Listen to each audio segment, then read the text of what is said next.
Tubanyiza ku channel eno bagiyitawo Ejjanjabe. Subscribinga kakati gwe atawanyizibwa infection, ng'otawanyizibwa infection gwe mukwano gwange ojja kuba ofuna akaddo ow'omuddo gwe bayita bukumbu. Gutera omera nnyo ku mabbali g'oluggya owa plantain weed. Omuddo ogwo gwe bayita bukumbu gwalina infection. Enda bw'omala ofuna omuddo ogwo gwe bayita bukumbu ojja gukwata ebikoola obyozeeko bulungi bitukule, obisse ku mazzi agookya bimaleko eddakiika 5 ng'obitadde ku mazzi agookya, si ku ssigiri, si ku kyoto, si ku gaasi. Amazzi nga omaze okugafumba nga gakyayokya, oteekeko eddagala eryo obikkeko okumala eddakiika 5. Kati obikkako okumala eddakiika 5 ojja kuba obikkula naye ebikoola fuba okulaba nga biri clean, nga biyonjo, kuba ekintu kigenda mu mubiri gwo. Omala okubigira eddakiika 5 ojja kufunayo omubisi oba honey otabule mu mazzi ago gennyini omuli bukumbu, osobole okuba nga onywangako. Ojja kuba ogobye infection.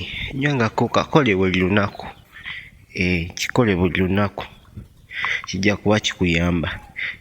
Tugenda kuba tukuleetera vidiyo ya bukumbu endala eyakola olususu gwatawanyizibwa embalabe,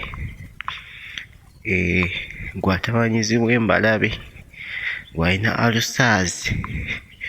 Genda kuba ofuna bukumbu ono mukwano gwange, omufuule mukwano gwo, era ne bw'oba olinawo kasanze osobola okukasimbuliza n'okatwala ewuwo n'okasimba. Kaddo kalungi ne mukebe osobola okukassaamu, osobola okukasimba mu mukebe ewaka ku mulyango. Emiddo mingi gye tusomesa ku channel yaffe eno, nga oba ogusanze gwe mukwano gwange kyandibadde kirungi ofunayo. Ne bw'oba opangisa ennyumba ng'opangisa mpangise, bw'oba ofunye omuddo gwaffe guno eno so gussa mu kikebe, so ofunayo ekiveera n'oteekamu ettaka, muddo ogwo n'ogusimba. Tomanya wadde kiyinza otuuka ng'ate okyetaaga naye ng'ate olina sooka kinoonya bunoonya. Kati bwe nkugambira nti omuddo gwaffe omwangungu, egitali gino emiti omwangungu, ng'ate wooli wafunda ng'opangisa bupangisa, kijja kuba kikolera bulungi, kijja kuba kikolera amakulu singa oba okutte omuddo ogwo naye nga bukumbu gwe alina infection. Bw'oba ofunye bukumbu ebyo ebikoola ojja kuba obikola bulungi, obifune byozeeko. Bw'omala obyozaako biteeke mu mazzi agookya, tobifumba nti obifumbe. Nga bw'ogenda okunywa caayi n'okwata amajaani n'ogassa ku caayi ng'amaze okujja. Kati kwata ebikoola bya bukumbu ng'omaze obbyozaako, bibikkire mu kintu oba tipooti, ekintu kyonna ky'otaddemu amazzi ago ng'osobola okibikkako. Then after 5 minutes obikuleko, omikisingemu honey oba omubisi gw'enjuki. Omala obimikisingamu olyoke obinywe, naye bikozese buli lunaku. Ojja kulabawo enjawulo gwe mukwano gwange.